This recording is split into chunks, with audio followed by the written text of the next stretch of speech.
हमनी के अपना लड़काई में अपना माई से, बड़की माई से, चाची से या दादी भनानी से तरह तरह के कहावत, खिस्सा, कहानी सुने के मिलत रहे। और वह लोग भी कुछ मन परत हुई, कुछ आदमी भुला गई होखी। एगो खिस्सा लेकिन ओकरा में के जरूर रउरा लोग के मन परत होखी। जना में एगो चिड़ई रहतिया आ उ अपना बचन खातिर भोजन खाना पीना के प्रबंध करे खातिर उड़ के दूर जातिया। ओकरा एगो चना के दाल मिलता, वो दाल के उ जाता में दरतिया कि इतना बड़ दाल के थी, ओकरा छोट छोट बच्चा ओकर कैसे खइहन। तो जाता के एगो टुकड़ा, दलिया के एगो टुकड़ा ओकरा चोच में भेटाता, लेकिन बाकी टुकड़ावा जातवा के एथिया में फंस जाता, खूंटा में। अब वो परेशान हो जाती है, खूंटा में से दाल निकाले के खूब कोशिश करती है, दाल नहीं निकलत। तब वो भागल भागल चिड़ई के जीव भागल भागल जाती है एथी की है, बढ़ई की है। एजे से ये खिस्सा शुरू बाटे। हमरा उम्मीद बा कि रउरा लोग के जरूर मन परत होखी।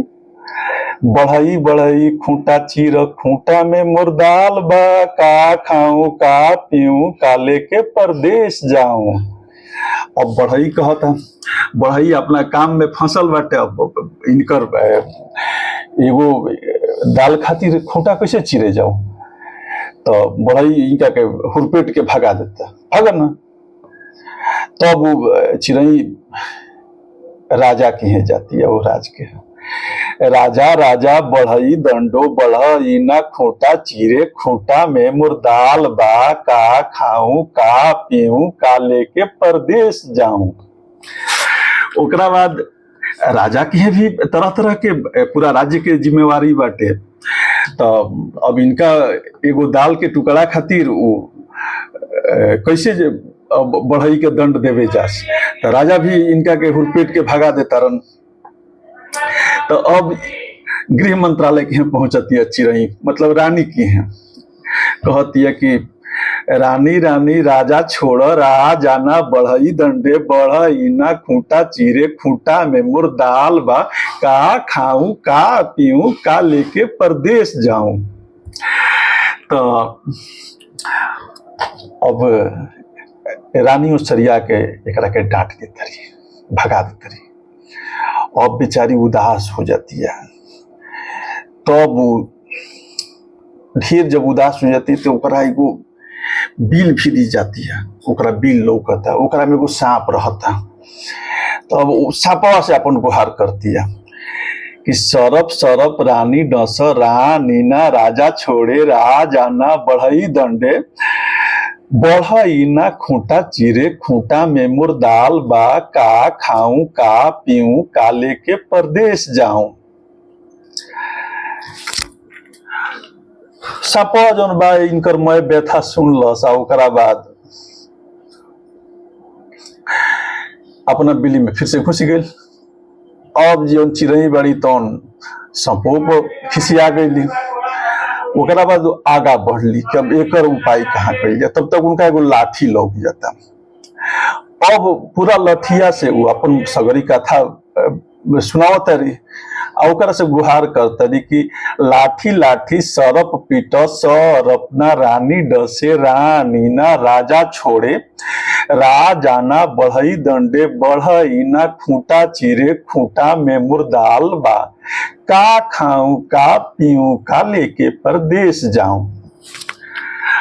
और बांस के लाठी नन्ही चुकी फुरगुदी के बाद का सुनो। अब जोन चिड़ई बिया जब लठियो ओकर बात ना सुनलस, तब अगिया बैताल भइलस आग के भिरी गइलस। अब अगिया से अपन मैं व्यथा सुनैलस। ओकरा बाद अब अगिया से गुहार लगावतिया। अगिन अगिन जंगल जार, जंगल में बांस बा, बांस से लाठी बने, लाठी ना सरप पीटो, सरप ना रानी डसे, रानी ना राजा छोड़े, राजा ना बढ़ई दंडे, बढ़ई ना खूंटा चीरे, खूंटा में मुर्दाल बा, का खाऊं का पीऊं का लेके परदेश जाऊं।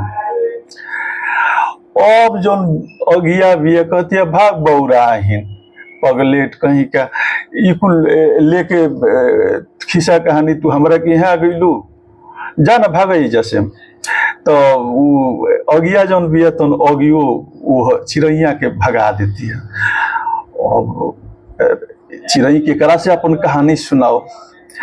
तो अब समुद्र की है जाती है चिड़ै, ओकर ले आगे बढ़ती है तो ओकरा समुद्र भेटाता।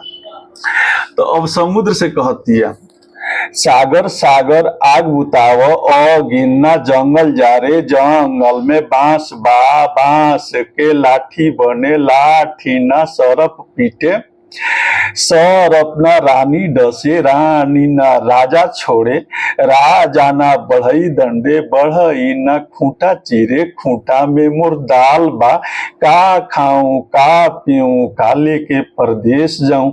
सवेरे से लेके सांझ तक हो गई। अब उनकर केहू बात सुनते नहीं खे। जौन समुद्र बटे वो उनका के हुरपेट के भगा दिलस। अब वो पहुंचली एगो हाथी के। हाथी से कहत रही, हाथी हाथी सागर सुख, सागर न आग बुझावे, आग न जंगल जा रे, जंगल में बांस बा, बांस के लाठी बने, लाठी ना सरप पीटे, सरप ना रानी डसे, रानी ना राजा छोड़े, राजा ना बढ़ई दंडे, बढ़ई ना खूंटा चीरे, खूंटा में मुर्दाल बा, का खाऊं का पीऊं का लेके परदेश जाऊं। अब होतना बड़ हाथी हती हती बात कैसे फरियाओ। उहो जोन बात उन हथी हो एकरा के चिड़ैया के हुरपेट के भगा देता।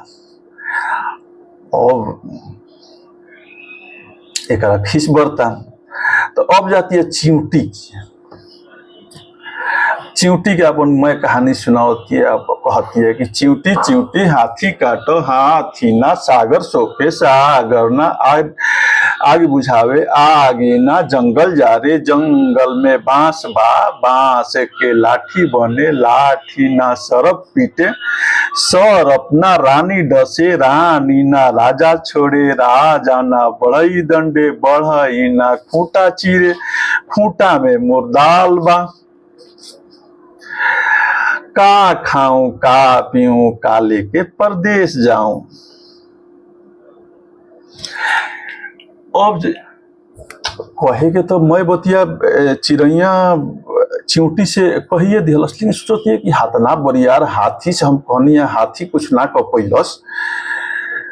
तो ये हती चूंकि चिंटी का कली ओकरा मन में शंका होता, लेकिन ई चिंटिया ओकर बतिया मान लेती है। अब वो चिंटिया चल जाती है हथिया के काटे खातिर। तो हथिया का कहती है, हमारा के काटोट जनी कोई, हम सागर सो खबलोई। और खिसियाइल हाथी जौन बा तो जाता सागर के सोखे खातिर। तो सागर कहता कि हमारा के सुख उख मत कोई, हम आगे बुताई बलोई। अब जो समुद्र बाटे वो आगे बुतावे खातिर निकला था। जब वो आगे बुतावे जाता तो अगिया कहती है कि हमारा के बुताव उताव जनी कोई, हम जंगल जार बलोई। जब वो जंगल जारे जाती है अगिया, तो अब जंगल कहता कि हमारा के जार उर मत कोई, हम सरप मार बलोई। जब वो सांप के मारे खातिर जाती है तो सपवा कहता कि हमारा के मारो रमती कोई हमारा नी सब लोई। अब जब वो रानी के डसे जाता तो रानी कहतरी कि हमारा के डसो समति कोई हमारा जा त्याग लोई। जब वो राजा के त्यागे के बात कहतरी तो राजा कहतरन कि हमारा के त्यागो गोमति कोई हम बढ़ई दंड लोई। अब वो बढ़ई के दंडे खातिर राजा तैयार होता रन। तो बढ़ई कहता कि हमारा के दंडो मत कोई हम खूंटा चीरब लोई। बढ़ई जौन बाटे तो खूंटा चीर देता। इस तरह से चिरई के जौन बाटे ओकर दाना मिल जाता। तो एक तरह से ये जौन खिस्सा बाटे ये खत्म होता। रउरा लोग की खिस्सा कैसन लागल और रउरा लोग के भी अपना लड़काई के कोनो खिस्सा कहानी कहावत मन पड़े तो कमेंट के माध्यम से जरूर बताओ जी। हमनी के कोशिश करल जाए कि अगला वीडियो जौन बाटे ओकरा पर बने। बहुत बहुत धन्यवाद।